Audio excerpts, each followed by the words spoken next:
Letters of Swami Vivekananda, the new edition in 4 volumes. Letter number 382, addressed to Swami Brahmananda, meant for his brother disciples at the Mutt. Care of Mr. E.T. Sturdy, High View, Caversham, Reading, England. Monday, the 27th April 1896. Kalyana blessed and beloved. I felt so sad to learn all the news in detail from Sharath. Always remember this, that Dusht Gurur Che Shunya Goyal Bhalo.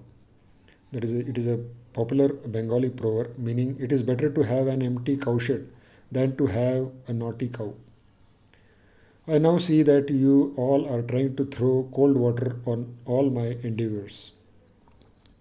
I am writing to you not for gaining personal authority, but for your spiritual welfare and for the fulfillment of the purpose of the Master's advent. He left you all in my charge, and great welfare will be done to the world through you all, though many of you are not yet aware of it. That is why I am especially writing this letter. Remember this. It is a matter of regret that jealousy and egotism are gaining ground among you. Those who cannot live in harmony in a group of 10 for 10 days, how can harmony and love be established in the world by them? True, it is not good to bind oneself with fetters of rules. However, at the nascent stage, it is very much necessary to be guided by rules. It is as our master used to say that the sapling must be hedged around, etc. Secondly, an idle mind easily fosters the ideas of backbiting, factionalism, etc. Therefore, I am writing down the following instructions. If you work accordingly, all good will undoubtedly come to you. But if you don't, there is a danger that all our labor will come to naught. First, let me write about the management of the Mutt. Point number 1. Take a spacious house or garden on rent for the Mutt, where everyone should have a small room for himself. There must be a spacious hall for keeping the books and a relatively smaller hall for meeting visitors. If possible, the house should also have another large hall where study of the scriptures and religious discourses can be held daily for the public. Point number 2. Anyone who visits the Mutt to see someone should meet only that person and then leave, without causing any inconvenience to others. Point number 3. Someone needs to be present in the visitors' hall for a few hours every day on a rotating basis, so that the public can get satisfactory answers to their questions. Point number 4. Everyone must stay in their own rooms, and except on special business, they must not go to others' rooms. Anyone who wishes to read may go to the library, but smoking and talking with others are strictly forbidden there. Reading should be silent. Point number 5. Huddling in a room and chatting all day, with outsiders freely joining the gossip, is strictly prohibited. Point number 6. Only those who are seekers of religion may come and peacefully wait in the visitors' hall. And when they have met the particular person they want, they should leave. Or if they have any general questions to ask, they should speak with the person deputed on that job for the day and leave. Point number 7. Absolutely refrain from gossip, conspiracy, or the spreading of rumors. Point number 8. A small room will be designated as the office. The secretary will work from this room, which will be equipped with ink, paper, writing supplies, and other necessary items. The secretary will keep an account of income and expenditure. All incoming mail should come to him, and he should distribute the letters unopened to their respective addresses. Books and magazines will go to the library. Point number 9. There will be a small room for smoking. Other than that, there is no need to smoke anywhere else. Point number 10. Those who want to indulge in invectives or show temper must do so outside the precincts of the Mutt. There must be absolutely no deviation from this rule. The governing body. Point number 1. Every year a Mahanta, that is president, should be elected by a majority of votes. The following year a different person should be elected. Point number 2. For this year appoint Rakhal as the Mahanta, that is president, and likewise appoint another person as the secretary. Additionally, elect a third person to supervise worship and other related matters, as well as the kitchen and food. Point number 3. The secretary will have another duty, that is to keep a watch over the general health of all. In that regard, I have 3 instructions. Number 1. In every room there should be a Nivarer Khatia, Niware type woven country cot with a mattress etc. for each person. Everyone should clean his own room. Point number 2. All arrangements must be made to provide clear and pure water for drinking and cooking because it is a great sin to cook sacramental food in impure or unclean water. Point number 3. Give everyone a couple of Gerua al Khalla, that is ochre robes, of the same type that you have made for Sharat, and ensure that clothing is kept neat and clean. The house, including all the rooms on each floor, must be kept spick and span. Point number 4. Anyone wishing to become a sannyasin should first be made a brahmachari. He should live 1 year at the mutt and 1 year outside. After that, you may give him sannyas. Assign one of the brahmacharis to worship Sri Sri Thakur and rotate this duty from time to time. Departments. The mutt will have the following departments. Number 1. Vidya Vibhag, Department of Knowledge. Point number 2. Prachar Vibhag, Department of Propagation of Ideas. Point number 3. Sadhana Vibhag, Department of Spiritual Practices.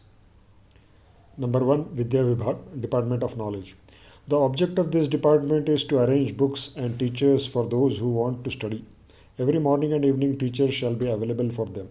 2. Prachar Vibhag, Department of Propagation of Ideas.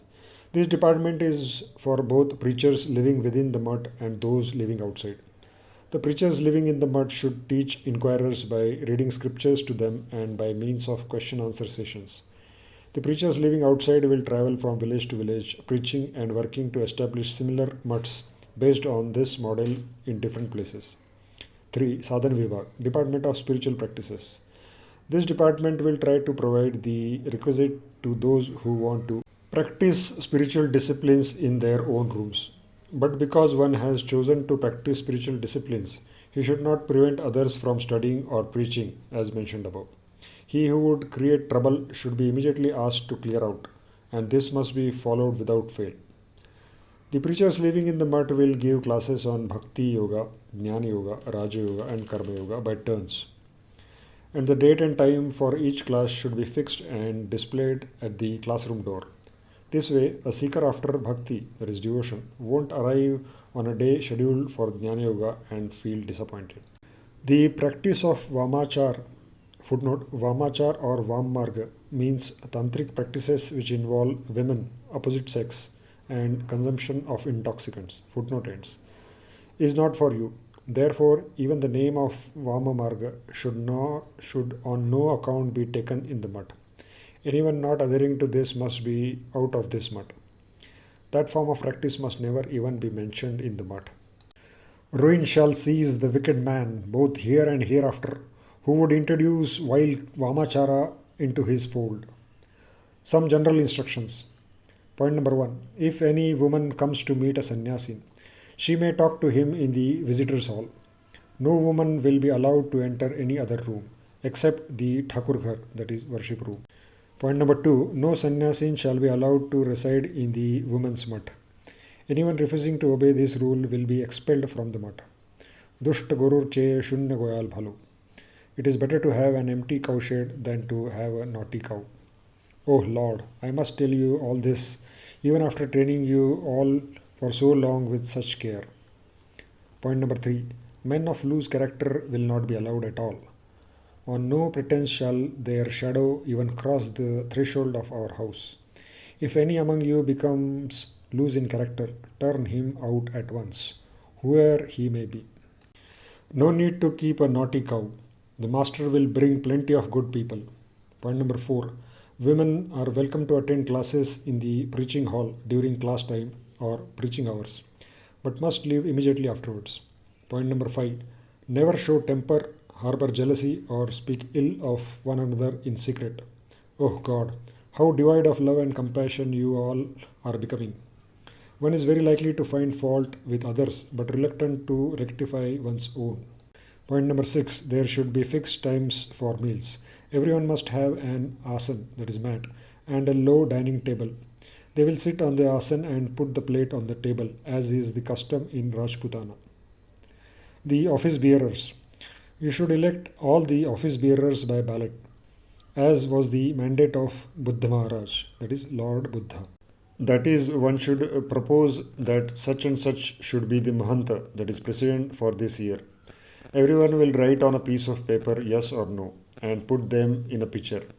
If the yes gets a majority, he should be elected Mahanta and so on. Though you should elect office bearers in this way, yet I suggest that this year Rakhal be the Mahanta, that is president, Tulsi secretary and treasurer, Gupta librarian, and Shashi, Kali and Hari and Sarda take charge of the teaching and preaching work by turns and so on. It is indeed a good idea that Sarda wants to start a magazine, but I give my consent to it only if you all can work jointly on this. My opinions and views are as follows. If anyone accepts Paramahansa Deva as avatara, that is incarnation, etc., it is all right. If he doesn't, that is also all right. The truth is that, in point of character, Paramahansa Deva has gone beyond all ancient gods and sages. And as regards his teachings, he was the most liberal, original, and progressive of all his predecessors. In other words, the older ones were rather one sided, monotonous. The teaching of this new avatar, incarnation, or teacher, is that the lofty ideas of yoga, bhakti, jnana, and karma must now be synthesized to form a new society. If you can throw away all those old deities straight into the Indian Ocean, then tomorrow your country stands above all others in the world. If you cannot, then preach this that the older ones were no doubt good, but this is the new religion of this age. And in this incarnation, there is the synthesis of yoga, jnana, bhakti, and karma, and the propagation of jnana and bhakti to all, down to the very lowest, without distinction of age or sex. The previous incarnations, Ram, Krishna, were all good, but they all have merged in the Ramakrishna incarnation. For the ordinary person and for the beginners, Nishtha, that is, study devotion to the chosen deity, is of paramount importance. That is, teach them that all deities should be duly honored, but puja, that is, worship, is of Sri Ramakrishna. Nishtha bhinna tej hoy na, the fiery spirit does not come without unflinching devotion. And without that, one cannot preach like Mahavira, that is Hanuman. Footnote, Hanuman's Nishtha for Sri Ram. Sri Janaki Nathe Abheda Paramatmani, Tathapi Mama Sarvasva Rama Kamallochana. Besides, the previous gods and teachers have become rather old. Now we have a new India, a new incarnation, a new religion, a new Veda. Oh Lord, when shall our country be free from this eternal dwelling upon the past? Well, this uncompromising and unflinching devotion is necessary to bring about any good. But we must not harbor any antagonistic feelings towards others. If you consider it wise to be guided by my ideas, and if you follow these rules, then I will send the house rent and all the necessary expenses. Otherwise, I will give up your association altogether. Moreover, show this letter to Gaurma, Yoginma, and others, and through them establish a mutt for women. Let Gaurma be the Mahanta, that is president, there for 1 year and so on. But none of you shall be allowed to visit that mutt. They will manage their own affairs, and no one there will work under your dictation. I will send the funds to meet the necessary expenses for them as well. May the Master grant you all the right vision. 2 persons went to see the Lord Jagannath. One of them beheld the deity, while the other saw only Puigach. Footnote. Seeing Puigach, that is the Malabar spinach, in this context means he saw something mundane that was dwelling in his mind at that time. Worldly things only. Footnote ends. My dear, all of you have no doubt served the Master, but Jakhanei man fule amda gach hobe. That is, whenever anyone's ego gets pampered, he should remember that although he was with Sri Ramakrishna, he has seen only Puigach. That is, the trash that was uppermost in his mind. Were it not so, the results would have been manifested by now. The Master himself used to say, Nachiye gaiye tara norke jaibe. That is, they will sing and dance in the name of God, but will go to hell in the end. The root of that hell, that is degradation, is ahankar, that is egotism.